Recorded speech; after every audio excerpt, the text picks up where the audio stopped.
Tere, ma olen Meelis matkasuulijatest. Tahaks teile tutvustada Adria Matrix, tuntud seeriat, aga ta on 60 aasta juubelimudelina. Mis on 60 aasta juubelimudeli teeb erilisemaks?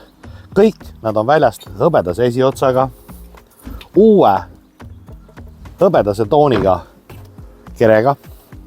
Juubelimudelil on teine disain. Juubelimudeli kindlasti kleepekas, valuväljed, mustad lisad, mustad markiisid. Garaažides on juba viltseinas ja lisaks on siia veel eraldi kummimatt maha. Muus mõttes ja ikka teada-tuntud Adria oma kvaliteedis, disainis ja ülesehituses.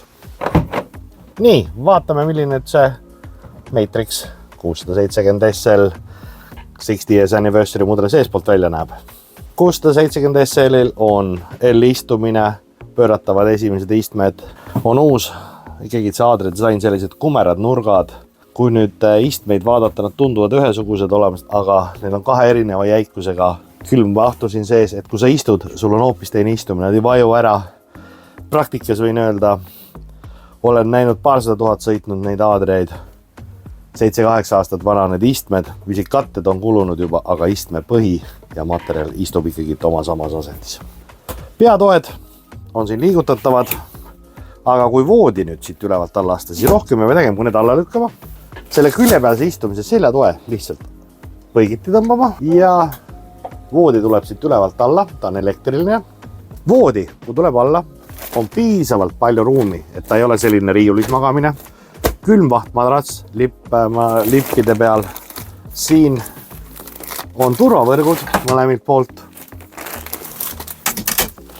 Ja mis on väga oluline on see, et kui seda voodit liigutada niimoodi, siis ta ei liigu ja kolise, midagi ei tee, ta on autoga paigas.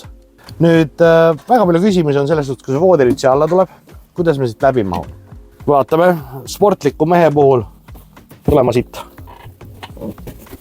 täiesti ilusti alt läbi. Köögis on uus puidust tasapind, mis on selline meeldiva tundega, minu meelest väga disainikas, väga ilus.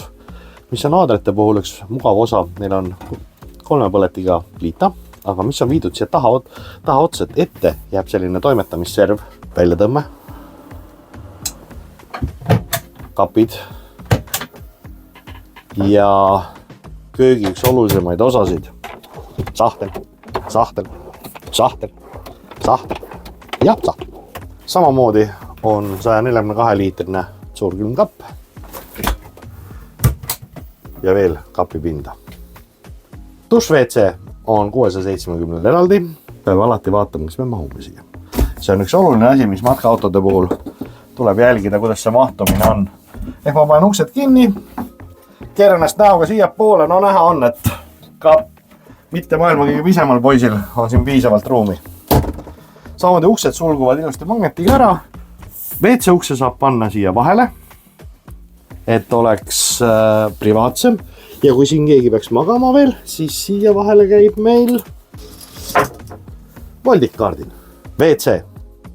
Kasutuses matkaautos, väga asjalik koht, pidev kasutus, aga alati jälgige WC-potile istumine, ruumi.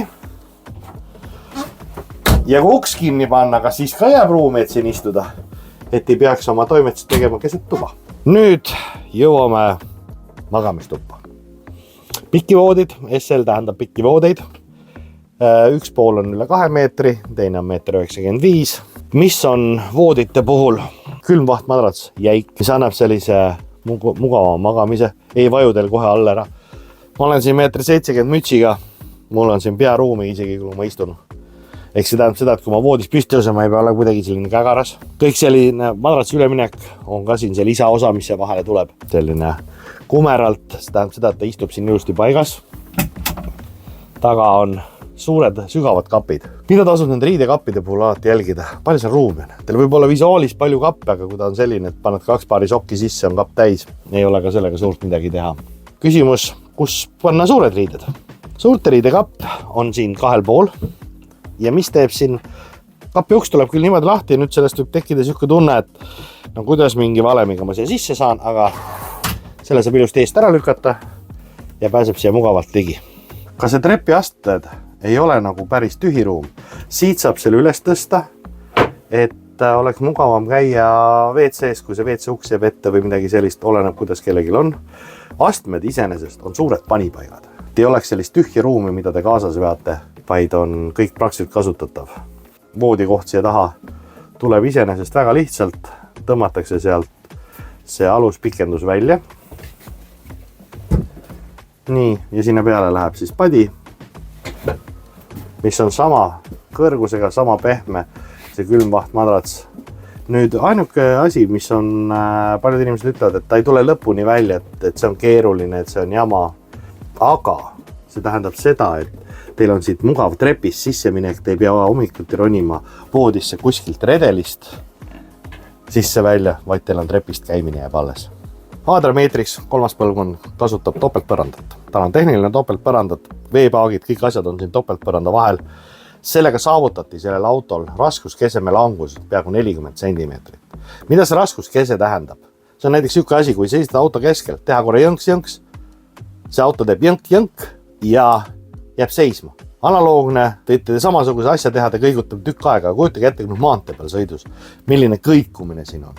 Ees on pimenduskaardinad, voldikud nii küljeakendel kui esiaknal. Matkaauto puhul, mis on kõige tähtsam osa alati ka, on juhtimise pool.